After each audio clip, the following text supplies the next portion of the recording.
Muy queridos hermanos, hemos explicado ya que el gran objetivo de un predicador es ayudar a la aplicación de los textos a la vida.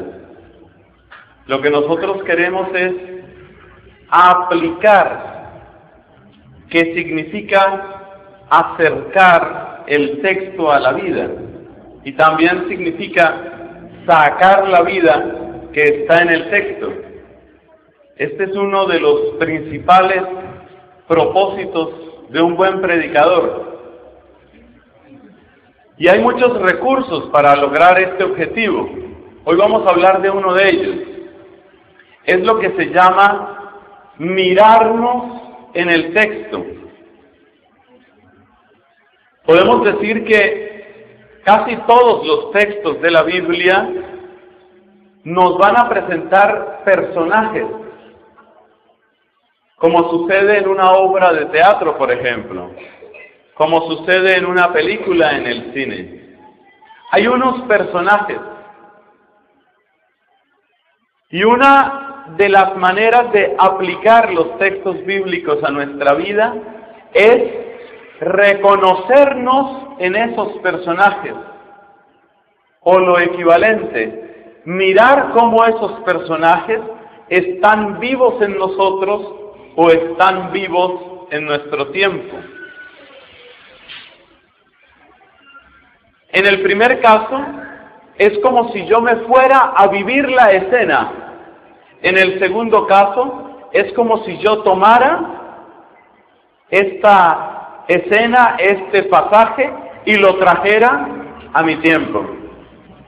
Algunas veces tengo que irme a esa escena que se presenta, otras veces tengo que traerla a mi tiempo. Vamos a mirar un poco esto cómo sucede y cómo podemos aplicarlo a nuestra vida y cómo podemos ejercerlo en nuestra misión de evangelizadores. Como de costumbre, vamos a apoyarnos en los textos que la Iglesia nos ofrece precisamente en el día de hoy. En este caso nos encontramos en el día lunes de la sexta semana del tiempo ordinario, y este es un año impar. El texto es muy cortico, son apenas 3 versículos del capítulo 8 de San Marcos. Se presentaron los fariseos. Para aplicar este método, uno tiene que ir como subrayando cada personaje que aparece. Vamos a ver cuántos personajes aparecen aquí. Se presentaron los fariseos. Entonces es como si yo tuviera un lápiz rojo o un resaltador y voy a destacar fariseos. Ese es un personaje. Más adelante voy a pensar ¿qué pasaría si yo estuviera en ese grupo? Y más adelante voy a pensar si esa inquietud o esa petición que ellos hicieron sigue viva en nuestro tiempo. Así funciona este sistema. Se presentaron los fariseos y se pusieron a discutir con Jesús. Nuevamente tomo mi resaltador y destaco la palabra Jesús. De pronto podría utilizar como una especie de cartelera y podría dibujar aquí, dentro de un círculo, fariseos, y podría poner en otro círculo Jesús. Y voy a intentar relacionar estos dos personajes. Los personajes dentro de un texto, ¿cómo se relacionan? Se relacionan a través de verbos. Es decir, que con este sistema de predicación, a mí me interesan los nombres, porque son los que me van a dar los personajes, y me interesan los verbos, porque los verbos son las líneas que unen a unos personajes con otros. Si yo he hecho aquí un pequeño círculo que dice fariseos, y allí he hecho otro círculo que dice Jesús, la línea que une a fariseos con Jesús debe corresponder a un verbo. ¿Cuál es el verbo que relaciona a los fariseos con Jesús? Entonces, leo nuevamente el texto. Se presentaron los fariseos y se pusieron a discutir con Jesús. Entonces el verbo que une, la línea que une a esos dos personajes es discutir. Discutir. Fariseos, discutir, Jesús.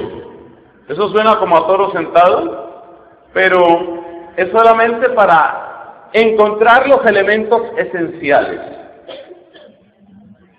Le pidieron un signo del cielo, entonces aparece otra línea. Hay otro verbo que relaciona a los fariseos con Jesús. Es una petición. Le pidieron un signo del cielo.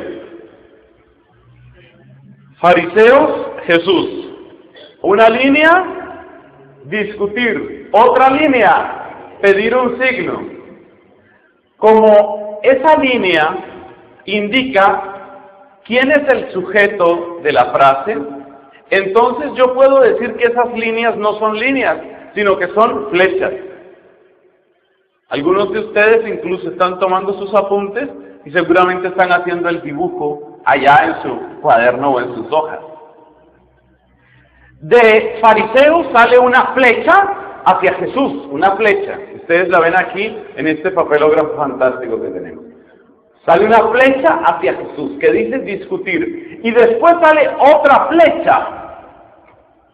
La otra flecha dice pedir un signo. Esas dos flechas salen de los fariseos. Pero ahora viene una tercera flecha que ya no sale de los fariseos, sino sale de Jesús.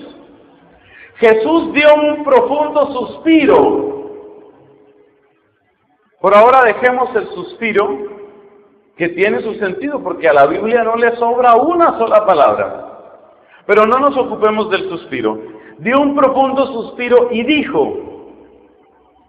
Es decir, que Jesús responde a los fariseos.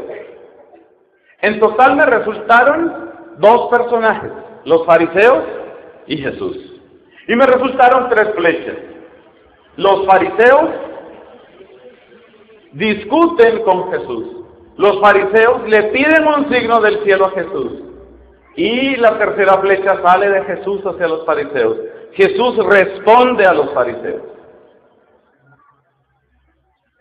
Este modo de entender el texto es lo que se llama un método estructuralista.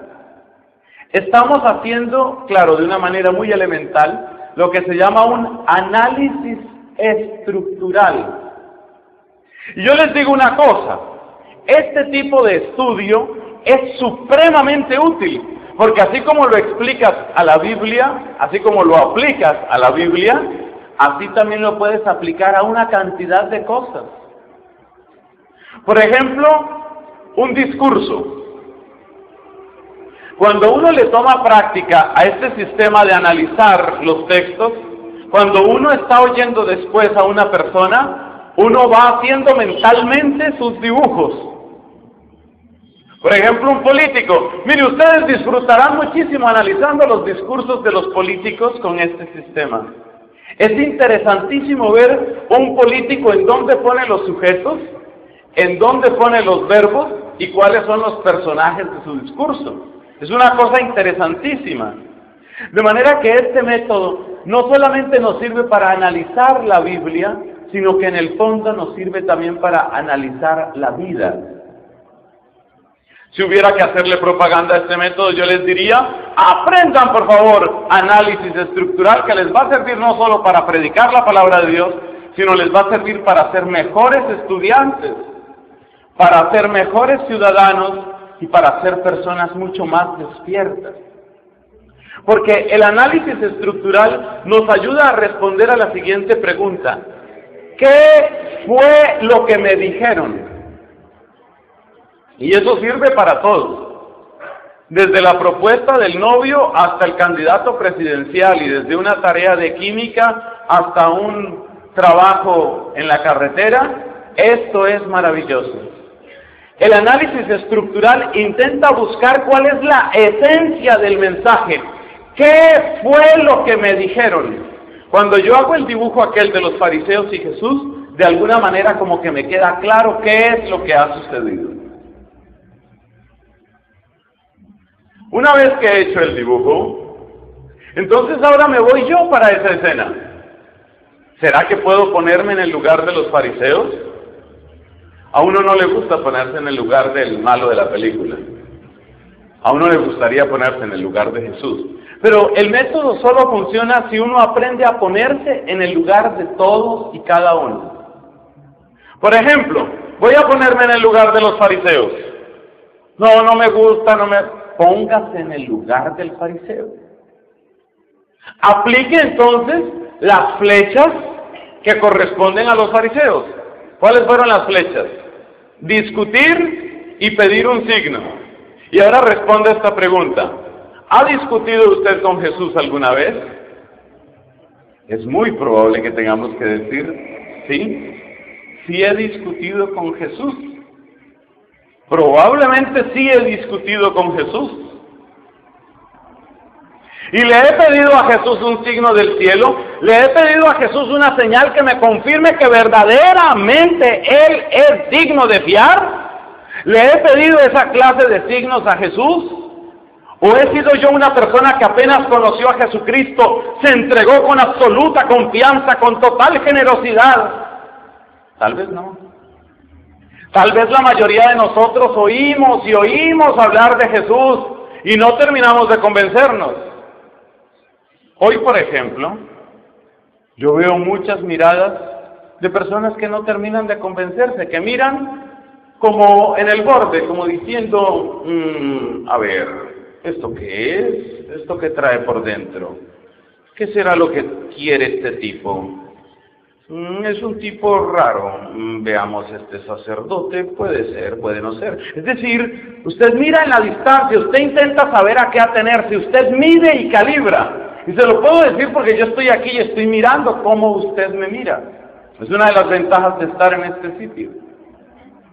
Y eso que hace usted conmigo, eso hace usted también con Jesús, y eso he hecho yo también con Jesús. Nosotros, lo mismo que los fariseos, nos mantenemos a distancia como midiendo a Jesús. A ver, es digno de fiar, espérate, analicemos. ¿Qué es lo que dice?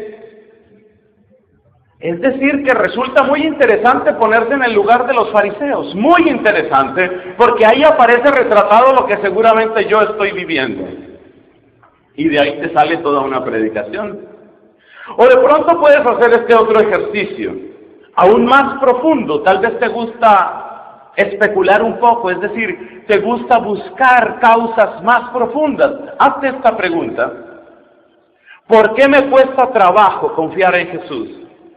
¿Por qué yo sé que en el fondo Jesús es el hombre más puro, más sincero, más cierto, más verdadero, más santo, y sin embargo no termino de confiar en Él? ¿Por qué?